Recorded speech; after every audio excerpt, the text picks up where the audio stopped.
हो जाएगा।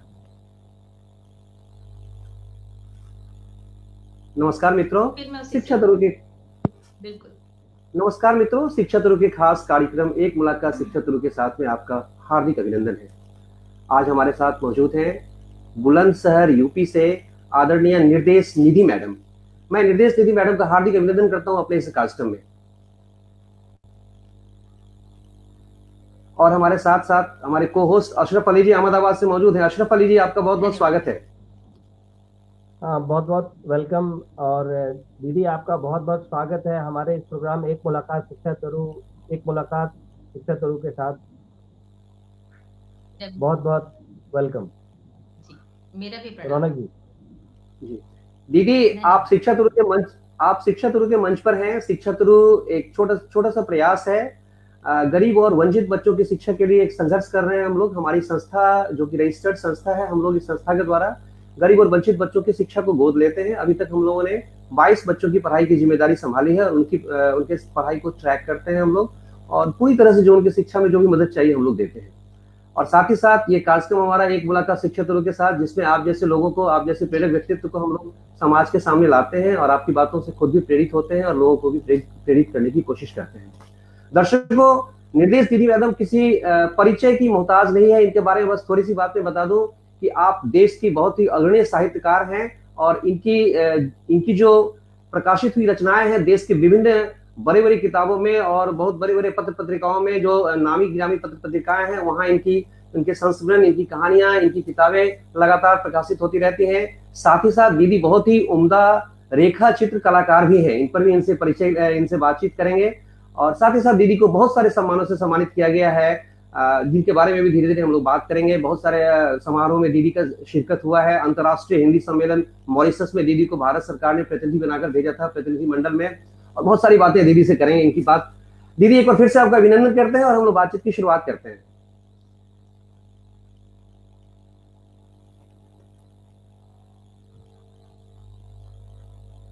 दीदी, हमारी आवाज आपके पास जा रही है?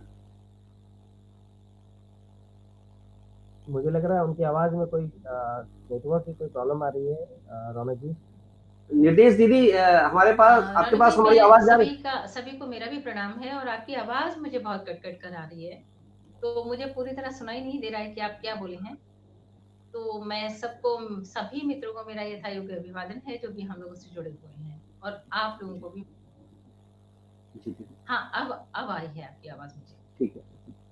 दीदी, हमने आपके बारे में पढ़ा है कि आपका बचपन काफी संघर्ष में बीता। आपको शिक्षा के लिए काफी मशक्कत करनी पड़ी। उसके बावजूद आपने शिक्षा के क्षेत्र में इतनी ऊंची मुकाम हासिल की। आपने एमफिल तक किया है और साथ ही साथ कई सारे पत्र पत्रिकाओं में आपकी जो रचनाएं प्रकाशित होती हाँ, रहती है। अब बहुत। तो अशरफ जी, लगता है दीदी का नेटवर्क थोड़ा सा प्रॉब्लम हो रहा है। हाँ, नेटवर्क के बारे में तो कुछ ऐसा श्योरिटी से नहीं कहा जा सकता है कि कहाँ नेटवर्क की प्रॉब्लम नहीं है। अभी तो हिंदुस्तान में हर जगह नेटवर्क की प्रॉब्लम है। अभी दोबारा कनेक्ट हो रही है दीदी। हाँ, एक मोमेंट के लिए रुक जाते हैं। जब तक दीदी दीदी कनेक्ट होती है जब तक दीदी कनेक्ट होती है, अशरफ जी, हमें आप ही कुछ हमारे सवालों के जवाब दे दें। आप आप लगातार कई वर्षों से, जब से शिक्षा तनु की शुरुआत हुई तब से आप जुड़े हुए हैं। आप किस तरह देखते हैं अपनी इस संस्था को? आपने इन 2 सालों में क्या आपने पाया है अपनी संस्था के बारे में? सबसे बड़ी बात यह है रौनक जी कि हम लोग गरीब जिन जिन तबके के बच्चों को आज के टाइम में अपने इस शिक्षा गुरु के मंच पे ऑन बोर्ड करने की और उनकी जो शिक्षा को आगे लेकर के चलने की कोशिश कर रहे हैं, ऐसी पहल हिंदुस्तान में सभी जगह होनी चाहिए। हम लोगों का एक छोटा सा प्रयास है ये, क्योंकि हम जहाँ से भी जाते हैं, जिस भी तबके से गुजरते हैं, हम देखते हैं कहीं ना कहीं जो है लोग जो है आज इस तरीके से परेशान है, छोटे बच्चों को एजुकेशन मिल नहीं पा रहा है। तो जी अशरफ सभी जी। लोगों को जी जी। दीदी मैं दीदी और जी इसी जी, बात को दीदी आ कंटिन्यू। गई है। जी दीदी, आवाज आ रही है हमारी आपके पास? हाँ, बीच में ये हाँ, हाँ, मुझे आप लोगों की आवाज आ रही है। क्या मेरी आवाज आपको आ रही है? जी जी, दीदी। बहुत अच्छा। जी, जी। दीदी, हमने पढ़ा है कि आपका बचपन काफी संघर्ष में गुजरा है। आपको शिक्षा के लिए काफी मशक्कत करनी पड़ी और उसके बावजूद आपने इतनी ऊंची पढ़ाई की और साहित्य में इतना अग्रणी मुकाम पाया है। कैसे आपने ये सफर तय किया दीदी, हमारे दर्शकों को बताएं।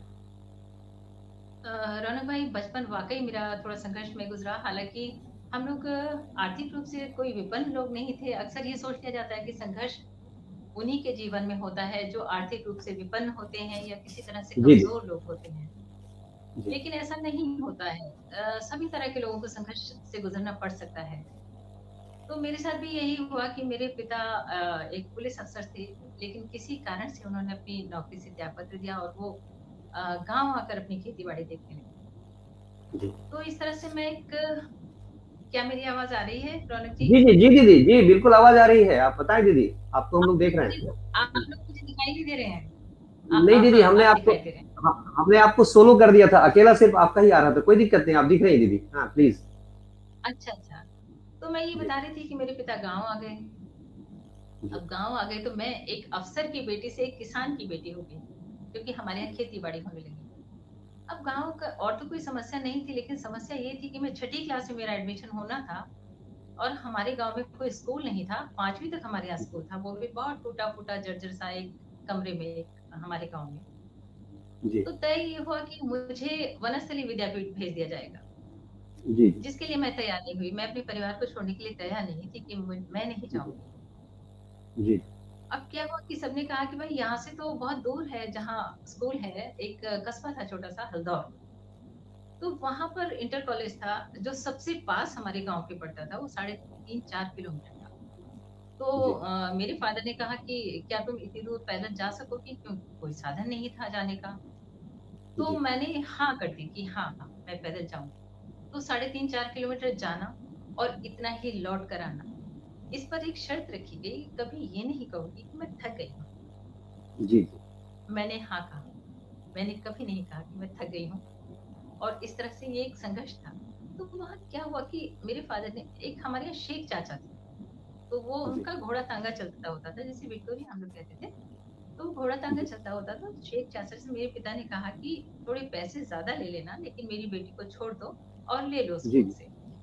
जी अब शेख चाचा अपने शागिर्दों को वो उनका बैंड होता था, तो वो शादी वादी में जो जी बैंड बजाते हैं, तो शेख जी चाचा अपने शागिर्दों को वो बैंड वैंड सिखा रहे होते, तो 10-10 15-15 दिन वो जाते ही नहीं थे कहीं।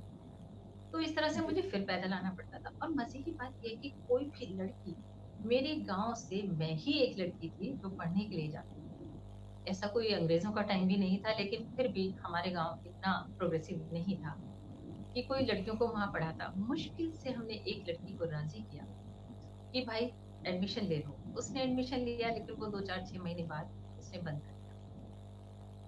क्या होता था रौनक जी, मैं अकेली जा रही होती थी और हमारा रास्ता जैसे ऐसे बहुत अच्छा रास्ता नहीं था, गांव के रास्ते जैसे होते हैं, पगडंडियां छोटी छोटी पतली पतली, और एक भूड़ का एक बड़ा सा टीला आता था, मतलब भूड़ का, भूड़ कहते हैं उसे, रेत का पहाड़ जिसे कहते हैं, रेत जी का पहाड़।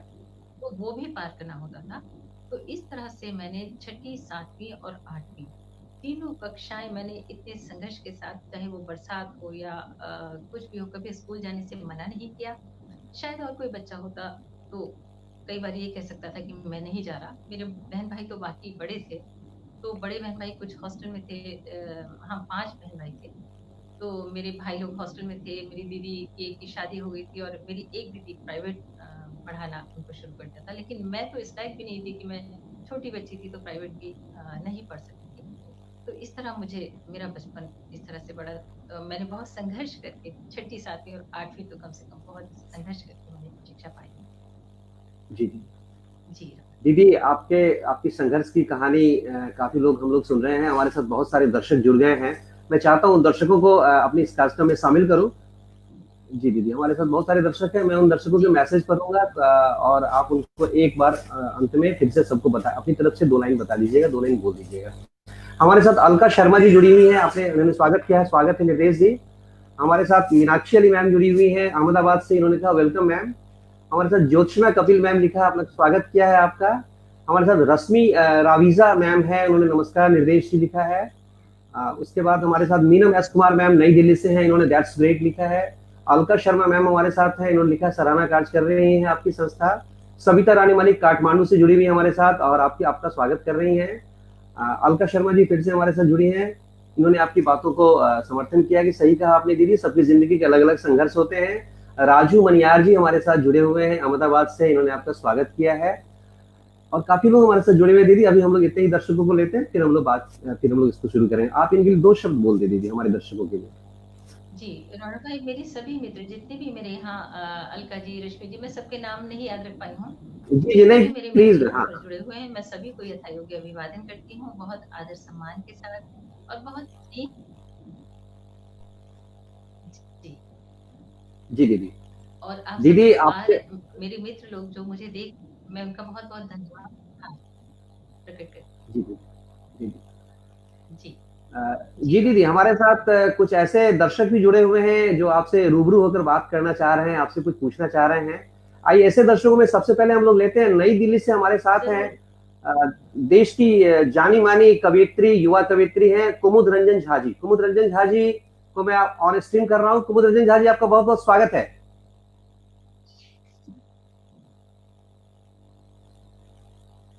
स्वागत है। कुमुद मैम, आपकी आवाज नहीं आ रही जी।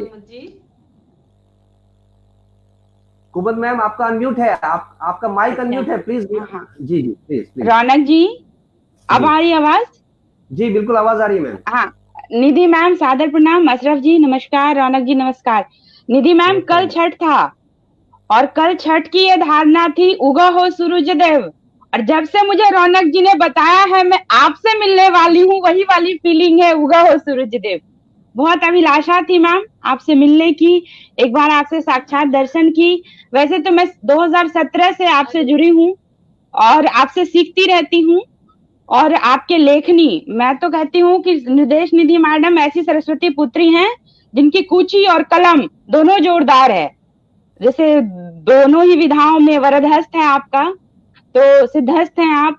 एक छोटा सा प्रश्न है मेरा, मेरी बहुत इच्छा थी मैं आपसे पूछूं बहुत दिन से। मैम, मेरा प्रश्न ये है कि अभी हजारों जो नए नवांकुर हैं वो लिख रहे हैं, वो आपसे सीखते हैं, वो आपके अध्येता हैं, उसमें से एक मैं भी हूँ। हो सकता है कि कुछ सीनियर भी हों जो सीखते हो आपकी शैली से। मैं ये पूछ रही थी, अभी बहुत सारे नए लोग हैं, नवांकुर हैं जो लिख रहे हैं। अब आ रही है मैम आवाज? वो आपकी शैली से सीखते हैं, समझते हैं, अनुकरण करते हैं आपका। तो मैम, मेरा छोटा सा प्रश्न ये है कि ऐसा कौन सा विषय है जिस पर लिखा जाना चाहिए, जिस पे अभी काम होना बाकी है? आप हमें क्या सलाह देंगी कि हम कौन सा क्षेत्र चुने और कौन सी विधा चुने?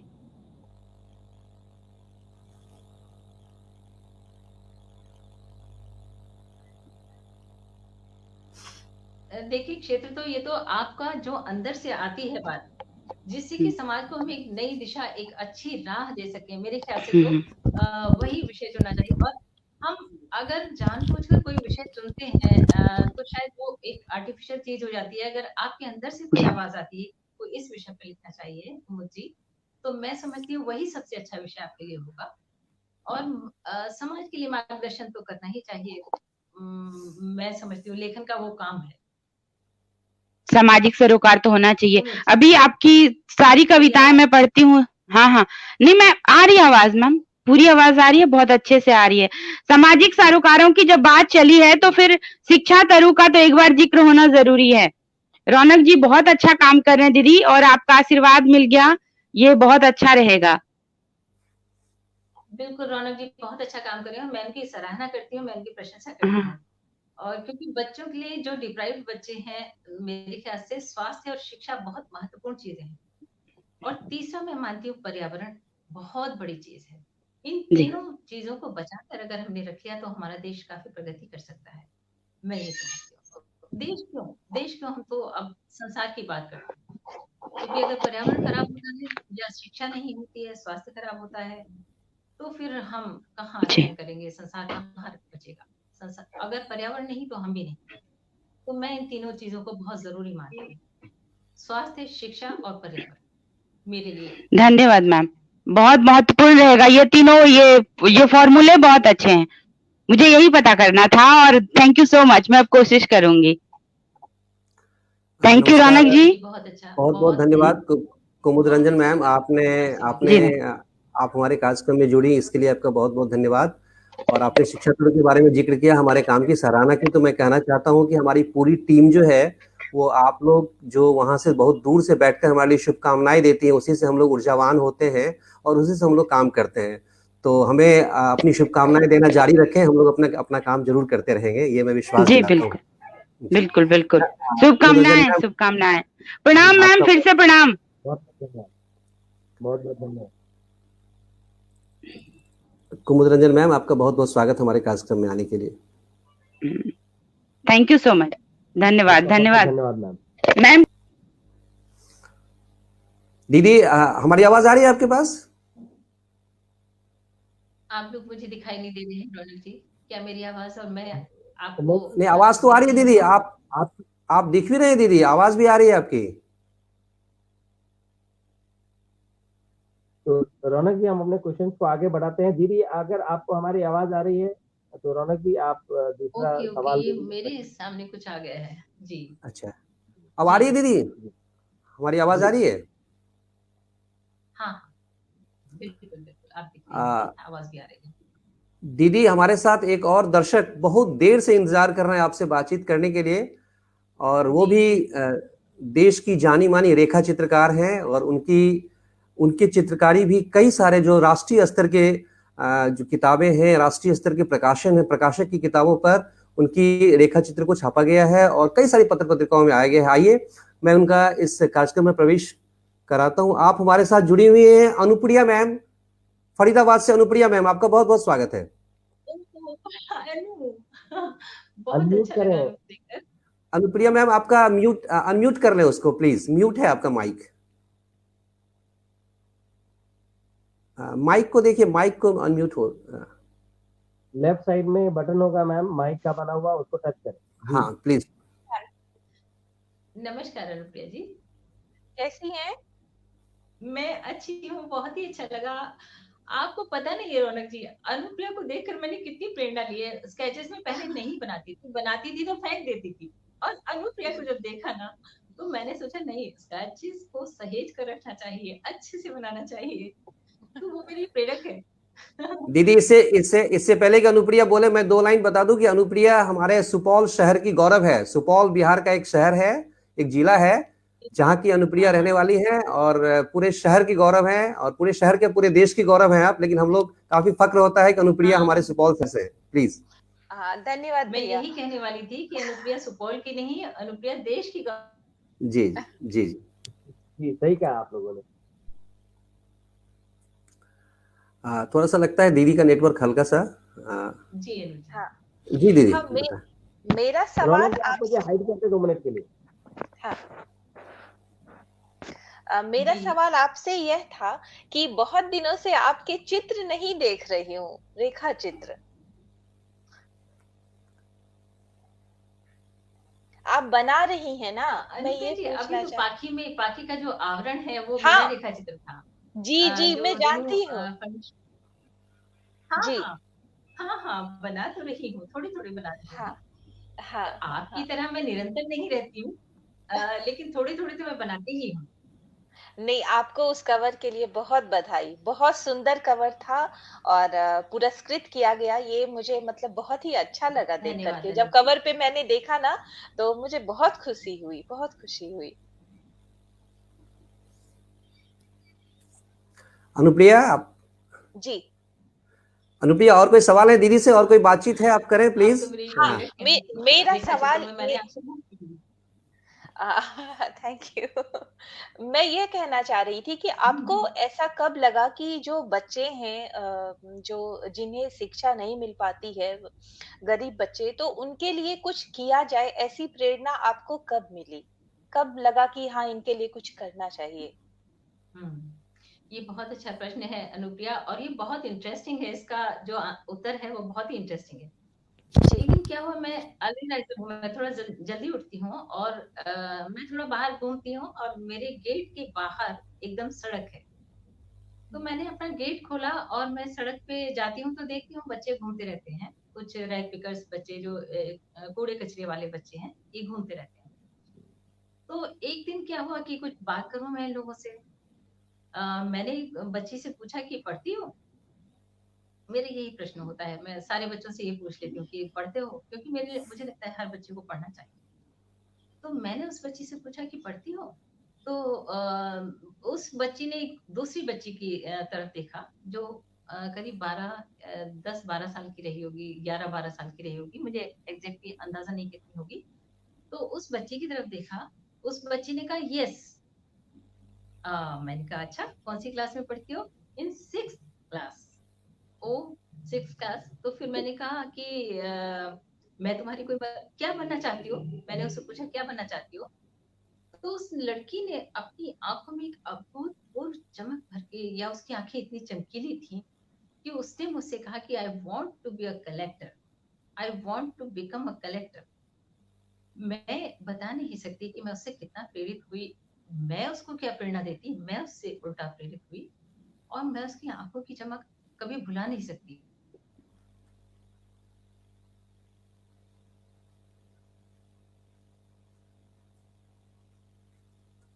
लगता है बुलंदशहर में थोड़ी सी परेशानी है नेटवर्क की, थोड़ी सी लगता है दीदी के पास से।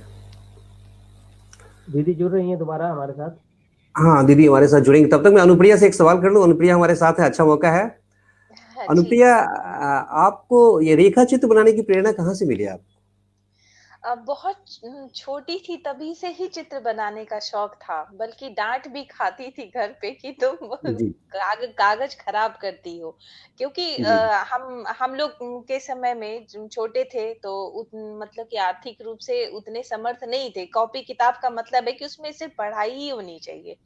तो जी, जी। मेरा जो है उसमें फूल पत्ती ज़्यादा बनता था, इस वज़ह से शौक था। और अब जो है पिछले 5-7 साल से बनाते-बनाते अब लगता है कि कुछ मतलब अब लगता है कि हाँ, अब अपने मन का कुछ बना पा रही हूँ।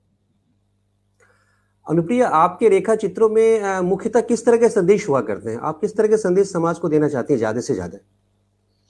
मैं स्त्री सशक्तिकरण और स्त्रियों की जो हमारे समाज में जो एक दशा है उसको मैं बेहतर बनाने के लिए कि स्त्री भी शक्ति है।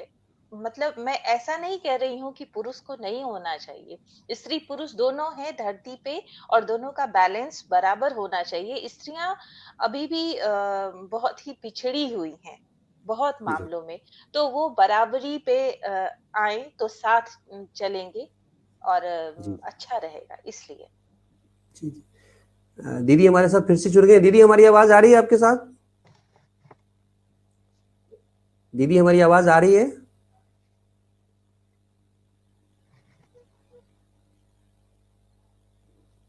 निर्देश दीदी, आप हमें सुन पा रही हैं?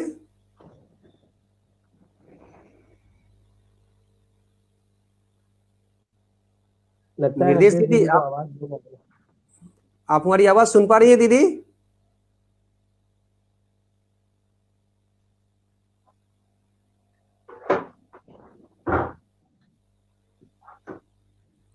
निर्देश दीदी, आप हमारी आवाज़ सुन पा रही हैं? अब मुझे आपकी आवाज आनी शुरू हुई है, बीच में बिल्कुल बंद हो गई थी। अच्छा, जी, जी। नेटवर्क की कुछ परेशानी हो रही है लगता है उधर से। क्या मेरी आवाज आ अनु रही है? जी, बिल्कुल आ रही है आपकी आवाज़ दीदी। जी हम जी। लोग अपनी परिचर्चा जारी करते हैं दीदी। ओके। अनुप्रिया हमारे साथ बहुत देर से जुड़ी हाँ हुई है। तो अनु मैं अनुप्रिया, बता रही थी। जी, हाँ, तो अनु जी मैं बता रही थी कि उस जी। लड़की ने जो कहा कि I want to become a collector, तो मैंने उसकी आंखों में देखा, इतनी चमक उसकी आंखों में थी कि मैं बता ही नहीं सकती। और मैं उसे क्या प्रेरित करूंगी, उसने उल्टा मुझे प्रेरित किया। तो मैंने उससे पूछा कि क्या मैं कोई मदद कर सकती हूँ? तो उसने कहा हाँ हाँ, आप मुझे स्टेशनरी दिला सकती हैं। मतलब किताबें और कॉपी नहीं कहा उसने। उसने कहा आप मुझे स्टेशनरी दिला सकती हैं। ओके, बिल्कुल दिलाऊंगी मैं। तो मैंने कहा और भी बच्चों को चाहिए? हाँ, ये लोग नहीं पढ़ते, इनके पास है नहीं। तो मैंने कहा ठीक है। तो मुझे, मेरी जगह कोई भी होता अनु जी, कैसे उनकी मदद किए बगैर रुक सकता था ना। तो तब से मुझे बिल्कुल। लगा कि मुझे इन बच्चों की मदद करनी चाहिए जिसके इतने ख्वाब हैं, इतने सपने हैं। और इस कूड़े को उठाकर, कचरे को उठाकर भी वो लड़की और एक कलेक्टर बनने की सपना देख रही है, तो उससे अच्छा और क्या प्रेरक हो सकता है कोई। तो तब से मैं उन लोगों की मदद कर रही हूँ जितना भी मैं अपनी बेसिस। और पता है मजे की बात ये मैं किसी को बताती नहीं हूँ कि मतलब मैं ये कर रही हूँ। तो हमारे यहाँ पत्रकार हैं, उनको पता है।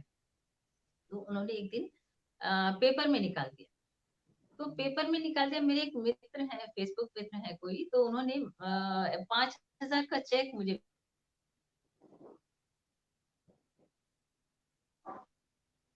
आज रौनक जी और निदेश दीदी पटना की तरफ और बुलंदशहर दोनों तरफ जो है नेटवर्क की परेशानी है। दीदी और रौनक जी दोनों जुड़ रहे हैं दोबारा। तो वैसे इसमें भी थोड़ा फन लग रहा है रौनक जी। हाँ जी अशरफ जी, ऐसे कोई कोई बात नहीं है। चैलेंजेस जो आते रहते हैं, इसको हम लोगों को ओवरकम करना है, अच्छा लगता है। दीदी हमारे साथ बहुत जल्दी जुड़ जाएंगी, और संजोग अच्छा है कि अनुप्रिया जी हमारे साथ जुड़ी हुई है। इनसे हम लोग बातचीत लगातार जारी रखेंगे। अनुप्रिया, इससे पहले कि दीदी जुड़े, एक बार फिर से हम पुरानी बात पर आते हैं। आपने महिला सशक्तिकरण को अपने चित्रों का एक ये आधार बनाया है। जी जी, इसमें अभी तक जो आपने जो चित्र बनाया है, उससे रिलेटेड कोई बहुत रिमार्केबल बात, बहुत मेमोरेबल बात जो आपको हमेशा याद रहे कि इस चित्र को यहाँ आना, इस तरह यहाँ प्रकाशित होना, या उस चित्र के बारे में इस तरह की बातें होना, कोई भी ऐसी चीजें हमारे साथ आप शेयर कर सकती हैं प्लीज। चित्र तो बहुत सारे मतलब बन रहे हैं, अब तो बहुत सारे कवर पे आते हैं, लेकिन जी अभी हाल ही में मैंने एक चित्र बनाया था जो मैंने फेसबुक पे पोस्ट किया है, जिसमें एक लड़का जो है वो जांता पीस रहा है, जांता चला रहा है, और जी लड़की जी उसकी पीठ पे टिक करके कुछ पढ़ रही है। तो वो चित्र जो है एक समझिए भैया कि एक सपने की तरह है कि हमारे समाज में, हमारे परिवार में मतलब लड़कियों को जिस मतलब कि घर के काम हैं तो वो लड़कियां ही देखेंगी। इस चीज से हम लोग अभी तक निकल नहीं पाए हैं। मतलब कि तो वो चीज है कि दोनों मिल के साथ सहयोग से, साझेदारी से भी काम हो सकता है, एक दूसरे का हाथ बटा करके भी काम हो सकता है। जगदीश दीदी हमारे साथ जुड़ गई है। दीदी, हमारी आवाज अब आ रही है आपके पास? हाँ, मुझे अब आवाज आ रही है आप लोगों की, बिल्कुल क्लियर है। मैं जी आपसे अनुरोध करता हूँ कि आप अपनी बात पूरी करें दीदी। जी, मैं यही बता रही थी कि मेरी जगह और कोई भी होता तो उन जी बच्चों की मदद करता ही अनुप्रिया जी। इसीलिए जी बस मैं उनकी तरफ से मदद कर रही हूँ, लेकिन पता नहीं मेरा इतना अधिकार है भी कि मैं इस मंच पर बैठकर ये कह सकूँ इतना बड़ा काम मैं कर रही हूँ कि नहीं, इतना बड़ा काम मैं नहीं कर रही हूँ, मतलब कि यहाँ बैठकर मेरा अधिकार बने कि मैं ये कह सकूँ कि मैं फला बच्चों के लिए ये कर रही हूँ। अभी बहुत काम बाकी है। बहुत बच्चों के लिए भी कुछ करना है, मन में है। तो या तो कोई संस्था बनाई जाएगी, और अभी तो शिक्षा करो बहुत अच्छी संस्था मुझे शायद मिल ही गई है, जिसके जी, माध्यम से मैं कुछ काम कर सकती हूँ, और शिक्षा करो भी शायद मेरे बच्चों को कुछ मदद करेगा। बिल्कुल दीदी, बिल्कुल दीदी। आप हमें सेवा का मौका दें, हम ऐसे जगह पर जाना चाहते हैं और ऐसे बच्चों की मदद करना चाहते हैं। जब भी आपको हमारी मदद की जरूरत हो, आप हमें बता सकती है दीदी। हम आपके शहर आएंगे और शिक्षा तंत्र की तरफ से हम लोग जरूर सेवा करेंगे वहाँ पे दीदी। अनु जी हमारे साथ फरीदाबाद से जुड़ी हुई थी। अनु, बहुत बहुत स्वागत आपका, आप हमारे कार्यक्रम में आई, आपका बहुत बहुत स्वागत है। बहुत बहुत आपका अनुजी, आपका जी बहुत बहुत धन्यवाद। आपका आना मुझे बहुत अच्छा लगा अनुजी, बहुत थैंक शुक्रिया। यू, थैंक यू भैया, अनु जी बहुत थैंक यू, बहुत धन्यवाद। Thank thank you very much. Thank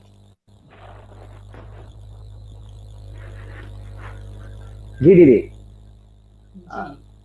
जी इस बीच में थोड़ा सा नेटवर्क का इशू हो रहा है, कोई बात नहीं दीदी, ठीक ठाक हो जाएगा। हाँ, हाँ, हमारे साथ अशरफ जी जो अहमदाबाद से जुड़े हुए को होस्ट, इन्होंने भी आपके लिए बहुत सारे सवाल रखे हैं। अशरफ, दीदी आपके सामने है, अपना सवाल रखे प्लीज।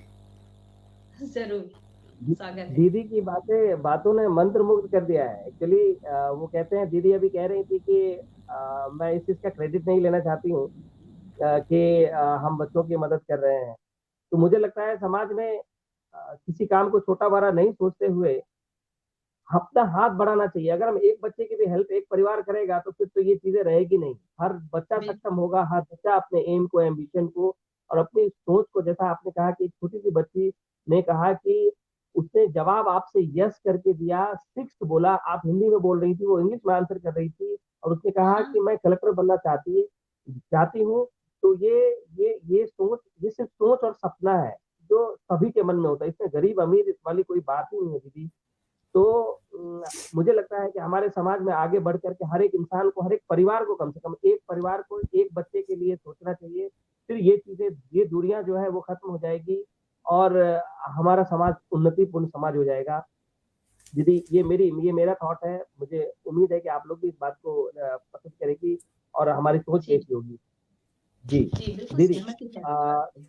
जी, दीदी आपने अपनी कई जगहों पे आपने लिखा है और बेसिकली मुझे ऐसा लगता है कि हिंदुस्तान में हम तो संस्कृति वाले दो देश हैं और भारतीय संस्कृति के बारे में जो है वो वर्ल्ड वाइड लोग भारतीय संस्कृति को पसंद करते हैं।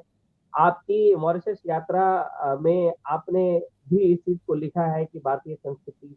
मैं सिर्फ ये क्वेश्चन आपसे पूछना चाह रहा था कि हम लोग जिस जिस जिस तरीके से इंग्लिश की तरफ आगे बढ़ रहे हैं, अपनी हिंदी धीरे-धीरे भूलते जा रहे हैं, तो और अपनी संस्कृति से थोड़ा-थोड़ा दूरा हम लोग मतलब दूरी हम लोगों की बनती जा रही है, जबकि बाहर से बहुत लोग आते हैं हमारी संस्कृति का अध्ययन करने के लिए, गीता और कुरान के बारे में अध्ययन करने के लिए। तो अ, आपकी क्या राय है इसके ऊपर कि हमें अपनी संस्कृति की तरफ ज़्यादा से ज़्यादा जुड़ना चाहिए और भारत के बाहर हमारी संस्कृति के बारे में लोग क्या सोचते हैं? देखिए जहाँ तक भारत के बाहर सोचने वाली बात है तो संस्कृति के सम्मान है हमारी। तभी तो लोग बाहर जी, से आकर हमारा तमाम अमेरिकन्स को देखिए, तमाम इंग्लैंड वाले लोगों को देखिए, इस्कॉन टेम्पल में कितने लोग जाते हैं। आप ये देखिए कितना कृष्ण को मानते हैं, कितनी हमारे दर्शन को मानते हैं लोग। गीता, कुरान हमारी पढ़ते हैं, तो इसमें संस्कृति का तो हमारी बाहर सम्मान है ही। और मैं ये ज़रूर कहना चाहूँगी कि अपनी भाषाओं को कभी नहीं भुलाना चाहिए। अंग्रेज़ी सीखना बिल्कुल बुरा नहीं है अशरफ भाई, लेकिन जी, हम अपनी भाषाओं को ना भूलें, क्योंकि भाषाएँ मर गई तो संस्कृति मर जाती है। ये जी, प्रमाण है, इतिहास में इसके प्रमाण हैं कि जिन संस्कृतियों की भाषाओं ने दम तोड़ा है, तो वो संस्कृतियाँ भी बची नहीं। तो हमें अपनी भाषाओं को जोड़ कर रखना होगा और उनको समृद्ध बनाना होगा। ठीक है, इधर-उधर से शब्द आ जाते हैं, भाषाएँ आती हैं, कुछ लेकर आती हैं या हम कहीं जाते हैं तो हम अपनी भाषा का कुछ देकर जाते हैं।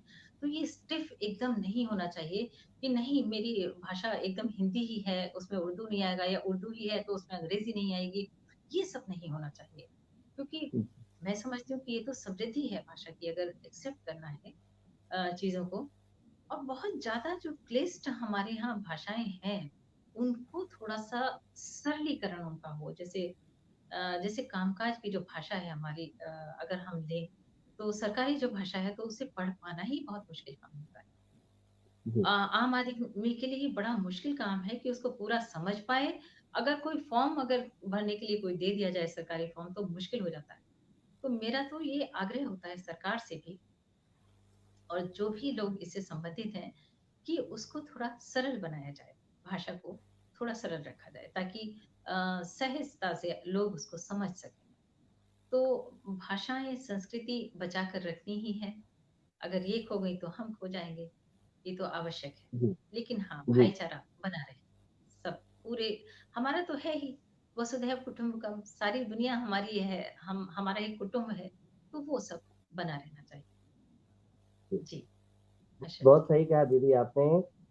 दीदी थोड़ा-सा पढ़ा है मैंने आपके बारे में, ये तो नहीं बोलूँगा कि बहुत पढ़ा है, लेकिन जो भी जी। पढ़ा है उसमें आप जो है मुझे ऐसा जो फ़ील हुआ है थोड़ा पढ़ने के बाद, ये आपने इसका जवाब भी अभी दिया है कि हमें पर्यावरण, स्वास्थ्य और शिक्षा के ऊपर ध्यान देना चाहिए।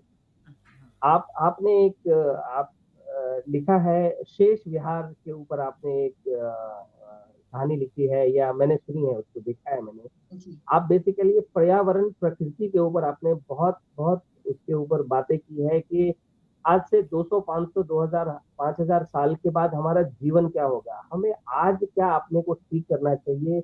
आज हमें किन चीज़ों का ध्यान रखना चाहिए? हमें अपने पर्यावरण को बचाना चाहिए, अपने मीठे पानी के रिसोर्सेज़ को बचा करके रखना चाहिए, नहीं तो हमारा जीवन क्या होगा?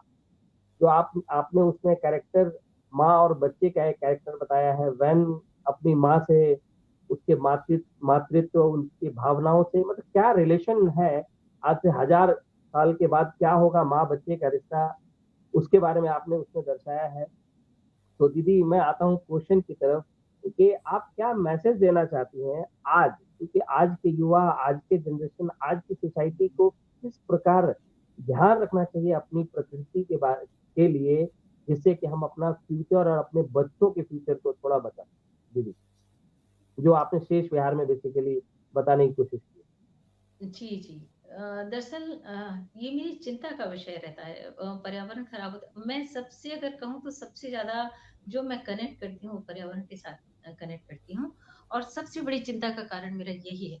हम आने वाले कल हम पानी के लिए तरसने वाले हैं। आज भी हमारे सारे गाँवों में, सारे जगह पर हमारे यहाँ पानी नहीं है और आप सोचिए कि हम हर चीज़ के बिना रह सकते हैं, लेकिन पानी के बिना हम नहीं रह सकते हैं। तो जी, हमें उसको तो हमें कंज़र्व करके रखना ही पड़ेगा। तो पर्यावरण ऐसे अगर आज हमने खो दिया वही है, महात्मा गांधी ठीक कहते थे ना कि प्रकृति सबकी ज़रूरतें तो पूरी कर सकती है, लेकिन लालच किसी का पूरा नहीं कर सकती। जी अभी दीदी, क्या है ये हमने लाइन बहुत दोहन इतना कर लिया है। दरअसल पहले नदियों को माँ मानते थे। मैं उसे दकियानूस होना नहीं मानती, मैं उसे सही मानती हूँ। पेड़ों की पूजा करते हैं हमारे यहाँ, हमारी संस्कृति में ऐसा है। पेड़ों की पूजा जी, करना दकियानूसी होना नहीं है। अगर पेड़ इसी तरह हम बचा सकते हैं, तो क्यों ना हम पूजा ही करके बचा लें। आम आदमी यही क्यों ना करे अगर पेड़ काटने से रुकते हैं तो। और नदियों को जब तक देखिए माँ मानते रहे तब तक उनको उनमें कीचड़ उछालने से, गंदी होने से बचाते रहे उनको। लेकिन जैसे ही हम लोगों ने नल और ट्यूबवेल और तमाम इस तरह की चीज़ें हमने बनाना सीखा, हमने अपनी नदियों को उपेक्षित करना शुरू कर दिया। और यही जी, हुआ देखिए नदियों को उपेक्षित किया तो मरने लगी नदियाँ। गंगा का पानी आपने सबने देखा ही होगा कितनी गंगा का पानी कभी खराब नहीं होता था। लेकिन जी, आज वो इतना दूषित है कि आज वो खराब भी हो जाता है। हालाँकि कीड़े तो उसमें अभी भी नहीं आते हैं और यमुना का पानी उसमें सब्जियाँ तक उगाना मना है, आप ये सोचिए। और लॉकडाउन के दौरान आपने भी देखा होगा कि जिन दिनों ये प्रदूषण नहीं रहा उन दिनों पानी भी स्वच्छ हुए, साफ हुए। तो हमें ये प्रदूषित होने से तो बचाना ही होगा पर्यावरण को, वरना अगर एक बार अगर ओज़ोन अगर क्षय हुआ ओज़ोन का, तो फिर हम लोग कैसे बच पाएँगे? वही उस कहानी में मेरी जो चिंता है वो कहानी मेरी चिंताओं की कहानी है, मैंने उसमें कहा भी है। तो वो स्थिति आने से बचाना है हमें। अम, अशरफ जी। जी। जी। तो मेरी बातें भी जारी रहेगी दीदी, मेरे पास और भी बहुत सारे क्वेश्चन्स हैं आपसे पूछने के लिए। मैं चलता हूँ सीधे पटना, रौनक जी पता नहीं मेरी बातें सुन रहे होंगे। रौनक जी ओवर टू यू, आप दीदी के लिए जो भी क्वेश्चन है करें। जी, रौनक जी धन ओवर टू यू। धन्यवाद धन्यवाद अशरफ जी। आपने बहुत अच्छा सवाल पूछा दीदी से। ये सवाल हमारे मन में भी काफ़ी देर से चल रहा था। मैं ठीक है, मैं कार्यक्रम को आगे बढ़ाता हूँ, तब तक मैं आपको थोड़ा स्ट्रीम से ले लेता हूँ। हाँ, धन्यवाद अशरफ जी। रौनक जी, मैं एक बात और बताना चाहूँगी कि जी मुझे दीदी, प्लीज़। पर्यावरण ने कैसे हाँ, मुझे पर्यावरण की तरफ कैसे मैं मुड़ी। नहीं, ये मैं यही मेरा कभी सवाल है, यही मेरा सवाल है कि आप साहित्य से इतनी रुचि रखती है और एकाएक पर्यावरण की तरफ आप इतना, आपका इंक्लिनेशन कैसे हो गया दीदी? ये हमारा सवाल, यही मेरा सवाल है, प्लीज बताएं। पर्यावरण की तरफ एकाएक मेरा नहीं हुआ। जब मेरे पिता ने नौकरी छोड़ दी और हम गाँव आ गए, तो हम एक शहरी से ग्रामीण हो गए और एक अफ़सर की बेटी से मैं एक किसान की बेटी हो गई। तो जी, मैं घर में सबसे छोटी हूँ, तो मैं अपने पिता के साथ हर समय मैं अपने पिता के साथ पीछे लगी रहती थी। वो खेत पे जा रहे हैं, तो मैं उनके खेत पे जा रही हूँ। वो अगर पेड़-पौधे लगा रहे हैं, तो मैं भी उनके साथ मदद कर रही हूँ। तो कभी मैंने एक पत्ता भी कभी नोचा तो मेरे पिता ने हमेशा रोका मुझे कि नहीं, जी, पौधे तोड़ने के लिए नहीं होते, उन्हें रोपना होता है। मेरे पिता नीम और शीशम के पेड़ मोस्टली लगाया करते थे। जो मेड़ होती है हमारे खेतों की मेड़ होती है, तो उन पर मेरे पिता शीशम और नीम लगाया करते थे। तो जी, तब पता चला कि यही पेड़ क्यों? तो पिता बताते थे कि ये और ऐसे बहुत सारे पेड़ होते हैं, जिनसे कि हमारा पर्यावरण शुद्ध रहता है। पर्यावरण क्या? प्रश्न उठा पर्यावरण क्या? तो वो डिटेल में बताते थे मेरे पिता कि पर्यावरण ये सब चीज़ों से मिल के बनता है और इसको हमें पूरे पारिस्थितिकी तंत्र को हमें इस तरह सँभाल सकते हैं। तो ये तो बचपन से था। ये मैंने अचानक नहीं सीखा है। तो ये जी, मेरे पिता की प्रेरणा है। मेरे पिता मेरे नायक रहे हमेशा और जी, ये उन्हीं की प्रेरणा से मैंने सीखा और देखा भी। जैसे हम लोग नीम की पत्तियाँ सुखाकर मैं आज भी रखती हूँ गरम कपड़ों में, कीड़ों से बचाने जी, के लिए मैं आज भी नीम की जी, पत्तियाँ रखती हूँ सुखाकर जी, और बचपन में ये माँ से सीखा। पिता ने सिखाया। जैसे गर्मियों में हम गाँव आते थे कभी पहले, तो वहाँ बहुत सारे आम हम बच्चे मिलकर खा लेते थे। वही आम का सीज़न होता है और वही गर्मियों में निबोलियाँ आती हैं। नीम जी, पर निबोलियाँ, नीम के फल कह सकते हैं आप। तो अगर बहुत आम खा लिए, दूध कम किया तो फुंसियाँ निकल आती थी। तो माँ उन निबोलियों को उठाकर, आँगन में बहुत बड़ा-सा एक नीम का पेड़ था, तो माँ निबोलियों को उठाकर उनका पेस्ट बनाकर हमारी फुंसियों पे, हाथों-पैरों पे लगा देती, तो हमारी फुंसियाँ ठीक हो जाती। तो तब ये जाना कि इनमें औषधीय गुण भी होते हैं पेड़ों में, इनको काटना-मारना नहीं है। तो ये जी, तो बचपन से पर्यावरण की तरफ मैं अचानक नहीं आई। ये मेरे जी, पिता की सीख है, मेरी माँ की सीख है।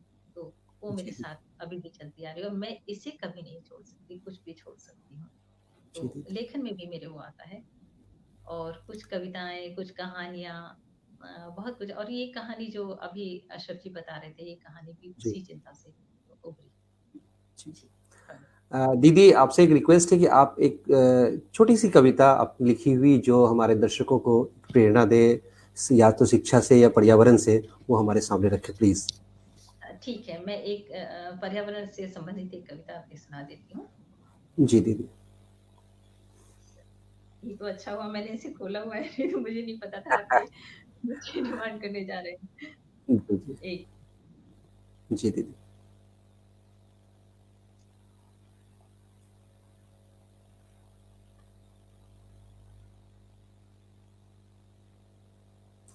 आप देश की जानी-मानी कवयित्री और आपके बिना कविता सुने हम लोग जाएँगे नहीं। अरे बहुत हाँ, अच्छा लग रहा है, आप तारीफ़ कर रहे हैं तो तारीफ़ होती है तो सबको अच्छी लगती है। मैं सुनाती जी, हूँ, ये पर्यावरण से संबंधित है। नदी नीलकंठ नहीं होती। जी, नदी नीलकंठ, नीलकंठ शिव जी को कहा गया है। जी, शिव जी विष पीकर भी कुछ नहीं बिगड़ता, लेकिन नदी नीलकंठ नहीं होती। कभी बहती चंचला नदी, कभी वह थी चंचला नदी, और मैं बेलगाम अरमानों वाली अल्हड़। मैं उसकी पावन जल का आचमन करती, सब तृष्णाओं कुंठाओं को सिराती उसकी उद्दाम उर्मियों में। खड़ी थी उसके दाहिने किनारे पर बनकर सतर चट्टान। मैं खुश थी, मैं खुश थी नदी के किनारे की चट्टान होकर। एक दिन तुम आए और मेरी देह का परिरंभ कर लांघ गए सब सीमाएं। तुम्हारा वह गंदला स्पर्श भाया नहीं था मुझे। मैं झर गई थी पल में, कण कण रेत सी जा पसरी थी नदी की सूनी छाती पर। तब जानी थी मैंने नदी की, तब जानी थी मैं कि नदी नहीं थी सिर्फ बहता पानी। तब जानी थी मैं कि नदी नहीं थी सिर्फ बहता पानी, वह तो थी इतिहास लिपिबद्ध करती निपुण इतिहासकार। संस्कृतियां रचकर परंपराएं सहेजती जिम्मेदार पुरखी। अपनी मर्जी के रास्ते बदलती सशक्त आधुनिका थी वह, और थी धरती का भूगोल साधती साधक। वह तो थी सदेह रचयिता ममतामयी माँ, उसके भीतर बसर कर ही तो जानी थी उसकी सघन पीड़ा मैंने। उसकी देह से कोख, अतड़ियों और दिल के साथ निकाल ली थी तुमने मांस मज्जा तक उसकी। कई बार महसूस की थी मैंने उसकी सिसकियां गूंजती हुई गगन चुंबी अट्टालिकाओं के निर्वात में। देखी थी कई बार मैंने सड़कों की भीतरी सतह में आंसू बहाती वह नदी। वह बिखर जाना चाहती थी होकर कण कण, ठीक मेरी तरह, बचकर तुम्हारे गंदले स्पर्शों से। पर जाती किधर, समाती कहाँ। उसके पास नहीं थी कोई नदी खुद उसके जैसी। मैं उसकी सोनी छाती पर निढाल पड़ी, चुपचाप देखती उसके मुंह पर मैला कपड़ा रख, उसकी नाक का दबाया जाना, देखती उसका तड़पना एक एक सांस के लिए। मेरे कण कण रेत हो जाने से कहीं दुख करती उसकी वह तड़पन। नदी जो सदियों छलकती रही थी किनारों से, पर इस सदी किनारे सिमट आए थे उसके सीने में। शेष थी बस चंद सांसें उसमें, दुर्गंध भरी हाँफती अंतिम चंद सांसें। मैंने कितनी मिन्नतें की थी तुमसे, भर तो कुछ सांस उसके सीने में। अपने अधर रखकर उसके अधरों पर लौटा दो ना उसकी सकल संपदा जो बलात् छीन ली थी तुमने। जो चाहो मेरे कणों तक का शेष रह जाना तो खींच लो सिंगियां लगाकर उसकी देह में फैला सारा विष। सुनो, नदी जी नहीं सकती विष पीकर, नदी जी नहीं सकती विष पीकर, क्योंकि नदी नीलकंठ नहीं है, नदी शिव नहीं होती। ये मेरी कविता है। बहुत सुंदर दीदी, नदियों को बहुत बहुत ही अच्छी कविता, बहुत ही अच्छी कविता दीदी। आपने एक अपनी धन्यवाद। कविता के माध्यम से किस तरह नदी की व्यथा को सुनाया है, नदी के दर्द को सुनाया है। बहुत अच्छी कविता दीदी। दीदी हमारे साथ कुछ और दर्शक जुड़ गए हैं, मैं चाहता हूँ एक बार उनको ले लूँ, बहुत देर से आपका इंतजार कर रहे हैं। हमारे साथ जी जगदीश जगदीश जानी जी बीकानेर से जुड़े हुए हैं, आपको नमस्कार कर रहे हैं। अशोक शर्मा जी जुड़े हुए हैं, अशोक शर्मा जी आपका स्वागत कर रहे हैं। और मीनाक्षी अली जी अहमदाबाद से जुड़ी हुई हैं, इन्होंने लिखा है कि शिक्षा के लिए आपका संघर्ष काफी सराहनीय है। आदर्श सिंह जी जुड़े हुए हैं, इनका कहना बहुत सराहनीय कार्य कर रही हैं आप दीदी। मंजुला बिष्ट जी जुड़ी हुई हैं, इनका कहना है शिक्षा के लिए आपका जुझारूपन और लगन सचमुच सराहनीय है। और साथ ही साथ इन्होंने लिखा है कि अनुप्रिया और आपको निर्देश प्रेम को दोनों को एक साथ देखना बहुत ही अच्छा लग रहा है। हमें भी काफी अच्छा लगा, दोनों आदमी एक साथ थी। हमारे साथ अमित वांगड़ जी नई दिल्ली से जुड़े हुए हैं, आपका स्वागत कर रहे हैं। उत्सव उमंग जी पटना से जुड़े हुए हैं, इन्होंने आपको नमस्ते किया, बहुत अप्रिसिएशन आपका किया और बता रहे हैं कि बहुत ही अच्छा दीदी। प्रणब भारती जी जुड़ी हुई हैं, स्वागत है। प्रिय निर्देश, उन्होंने लिखा आपके बारे में। प्रसाद बसंत घाटे जी आपको प्रणाम कर रहे हैं। रश्मि राजीवा जी अनुप्रिया जी को देखकर बहुत खुश हैं, वो कह रही है बहुत ही अच्छा लगा आप लोगों को देखना।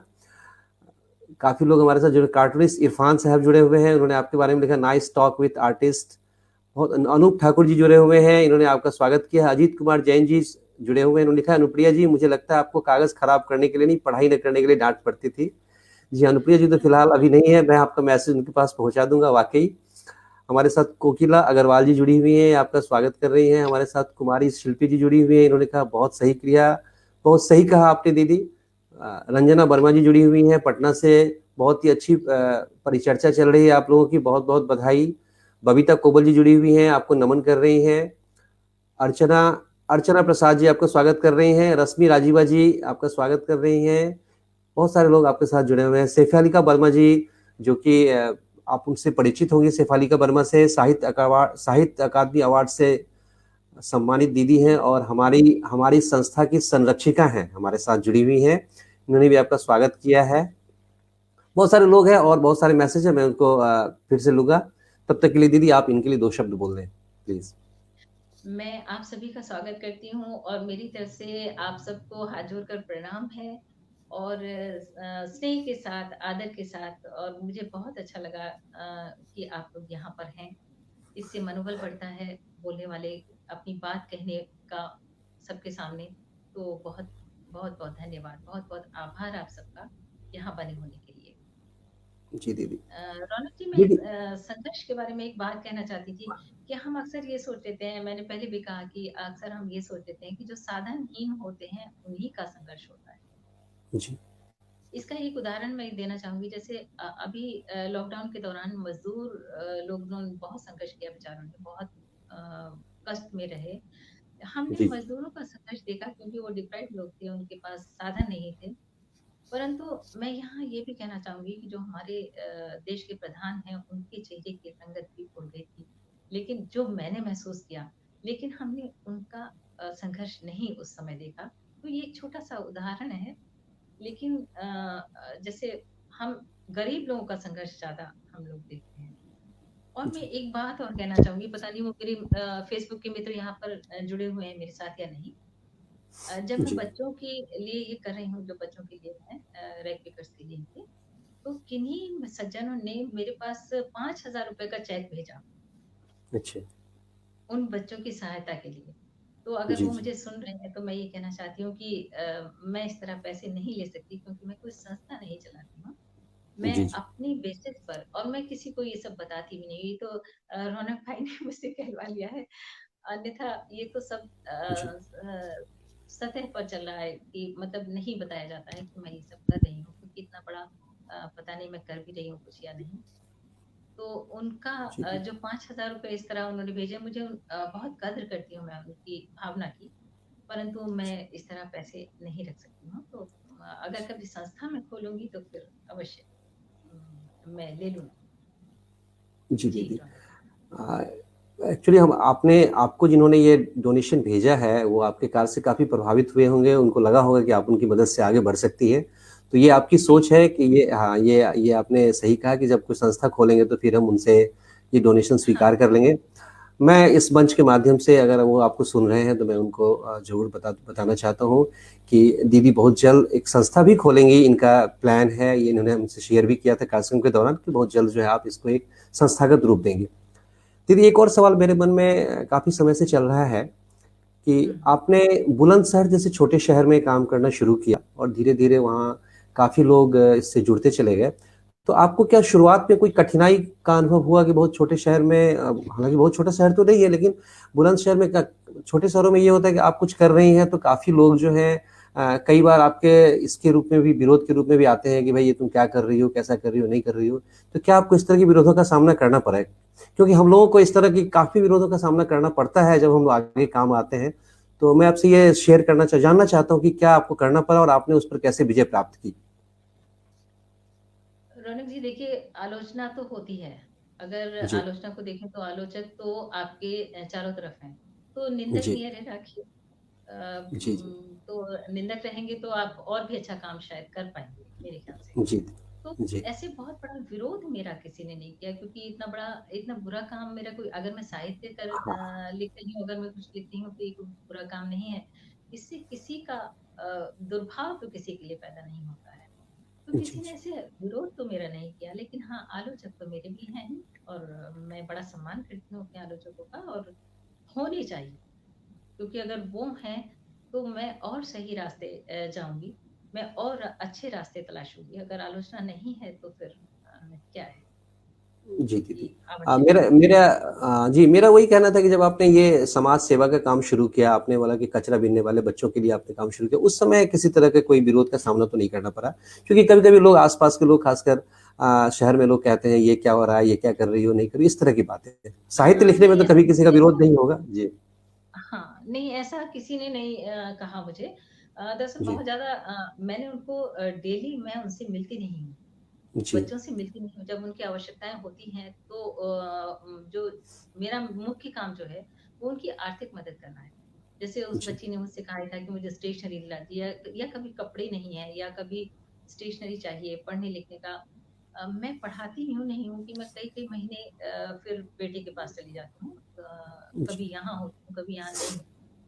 तो रेगुलर में उस अब पैसा तो आजकल ऐसा है कि आप किसी भी माध्यम से भिजवा सकते हैं। जी जी तो आर्थिक मदद ही मेरी मुख्य है उनके लिए। तो जी इसमें बहुत ज़्यादा, ना तो किसी को पता ही है, ना कोई विरोध ही कर सकता है इसका। जी मुझे जी तो जी बस चुपचाप काम चल रहा है इसमें, जी। किसी का विरोध नहीं है मेरे। जी रो अभी एक दर्शक के माध्यम से हमने जाना कि आप बहुत अच्छा गीत भी गाती हैं। एक अलका शर्मा जी ने आपसे रिक्वेस्ट किया है कि निर्देश जी नदिया वाला गीत सुना दीजिए। अरे नहीं, नहीं, मुझे गाना बिल्कुल नहीं, ये अलका जी क्या कह रही हैं? मैं गाना बिल्कुल नहीं जानती हूँ। अलका जी बहुत अच्छी सिंगर हैं, अलका जी हमारे शहर की ही हैं, और जी हमने बुलंदशहर की कोकिला कहते हैं। बहुत अच्छी उनकी स्वर, बहुत अच्छा है उनका, वो बहुत अच्छी लिखती हैं गीत। नहीं, मैं आपने, तो इन्होंने बिल्कुल जब इन्होंने रिक्वेस्ट किया है तो आपको मानना पड़ेगा। चार चार लाइन तो गुनगुना दीजिए आप इनके लिए दीदी। बिल्कुल नहीं, मुझे गाना बिल्कुल नहीं आता है। नहीं, गीत नहीं कहा होगा, कुछ और कहा होगा उन्होंने। नहीं, देखिए आप आपके ठीक। सामने स्क्रीन पर है, आपके सामने स्क्रीन पर है, लिखा है नदिया वाला गीत सुना दीजिए। देखिए आप दीदी, आपके सामने स्क्रीन पर मैंने उनका सवाल रखा है, उनके मैसेज को रखा है। नहीं, नहीं, मैं गाना बिल्कुल नहीं जानती हूँ। चलिए विश्वास कोई बात। कीजिए। सॉरी तो अलका जी। अलका मैम, बाद में आप दीदी से लड़ाई कर लेंगे, ठीक है? हम लोग कॉस्ट्यूम को आगे बढ़ाते हैं। नहीं, वाक़ई मुझे गाना नहीं आता है। अ, जी दीदी। थोड़ा सा समय हमारा थोड़ा थोड़ा कम हो रहा है दीदी, 5-6 मिनट और बचे हुए हैं। मैं एक आध और हुँ, आपके साहित्य साहित्य की यात्रा से मैं कुछ सवाल करना चाहूंगा कि आपकी हाँ, बहुत सारी किताबें, बहुत सारे संस्मरण, बहुत सारी कहानियां प्रकाशित हुई हैं और आपको बहुत हुँ, सारा पुरस्कार भी मिला है। आप हिंदी श्री से, कलम श्री से, कई सारी चीजें से ये हुई है।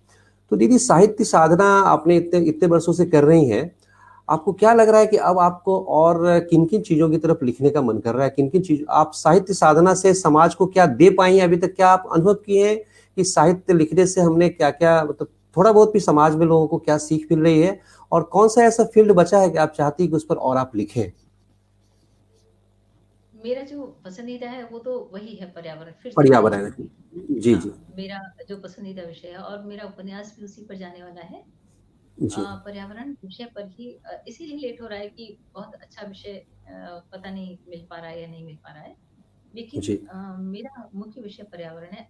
देखिए जैसे मेरी कहानी भी है जो अभी आप जिसके विषय में बात हो रही थी, तो जी। उसका भी उसको लोगों ने एप्रिशिएट एप्रिशिएट किया है। अगर एप्रिशिएट किया है तो कहीं न कहीं वो एक मैसेज छोड़ा है उसने और जी। पर्यावरण को सही दिशा देने में उससे थोड़ा बहुत झकझोरा होगा लोगों को, तभी जी, उसको जी। इतना प्रशंसा मिली है या उसको इतना आदर मिला है।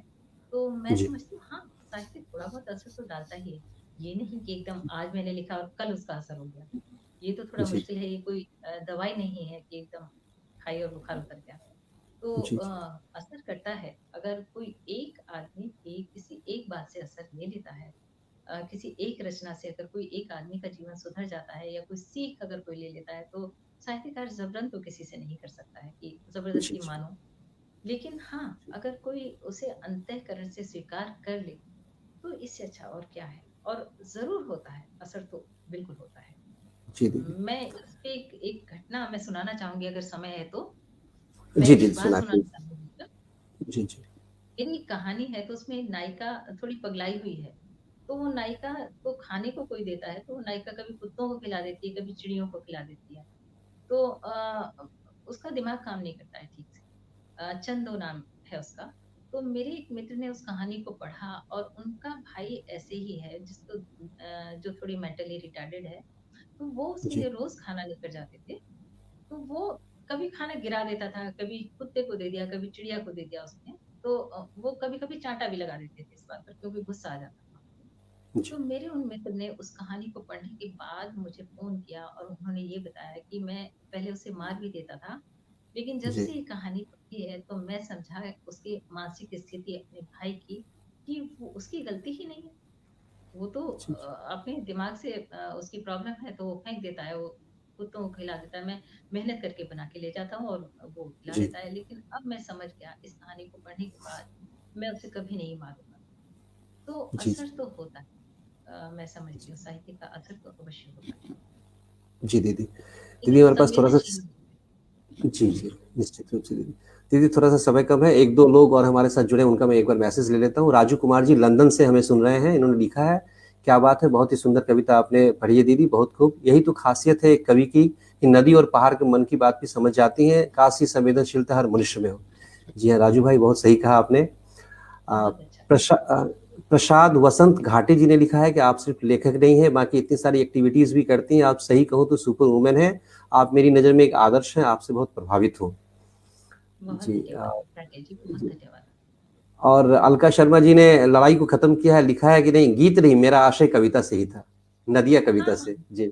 हाँ, क्योंकि मुझे गीत बिल्कुल गाना नहीं आता है। मैं समझ जी, रही जी। थी कि वही हाँ, होगा। बात है। जी, जी। जी। धन्यवाद अलका शर्मा जी, हमारे पास थोड़ा-सा समय कम है, अगली बार हम लोग दीदी के साथ बात करेंगे, दीदी की कविता भी लेंगे। दीदी जाते-जाते आप हमारे दर्शकों के लिए क्या संदेश देना चाहती हैं? जी, प्लीज़। मैं सबको यही कहना चाहती हूँ कि जो भी लिख रहे हैं या जो नहीं लिख रहे हैं, 3 चीज़ों का तो बहुत ही ज़्यादा ध्यान रखना है। स्वास्थ्य है, शिक्षा है और पर्यावरण है। ये जी। 3 चीज़ें बहुत ज़रूरी हैं हमारे समाज में। और स्त्री विमर्श भी लोग कहते हैं, मुझे बहुत मेरी जो मेरे साथ वाली लेखिकाएँ लोग हैं, बहुत कई बार नाराज़ हो जाते हैं मुझसे कि स्त्री विमर्श का मैं नाम नहीं लेती हूँ।